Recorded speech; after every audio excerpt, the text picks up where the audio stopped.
কাঠবিড়ালির দাম।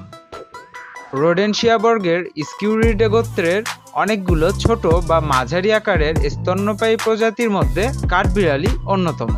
মূলত এই বর্গের স্কিয়ারাস এবং টামিস্কিয়ারাস প্রজাতিকেই কাঠবিড়ালি বলা হয়। এই প্রজাতি এশিয়া, আমেরিকা, ইউরোপের বাসিন্দা এবং এরা ঝাঁপালো লেজ বিশিষ্ট গাছে থাকা কাঠবিড়ালি। কাঠবিড়ালির বিভিন্ন প্রজাতি রয়েছে। তাদের ভেতরে উরুক্কু কাঠবিড়ালি, চিপমঙ্ক, প্রেইরি কাঠবিড়ালি, উটচাক অথবা মেঠো প্রজাতির কাঠবিড়ালি। অস্ট্রেলিয়া এবং অ্যান্টার্কটিকা ছাড়া পৃথিবীর সবখানেই কাঠবিড়ালি দেখতে পাওয়া যায়। গ্রীষ্মমণ্ডলীয় অঞ্চলের কিছু কাঠবিড়ালির শরীরে সাদা কালো ডোরা কাটা দাগ থাকে।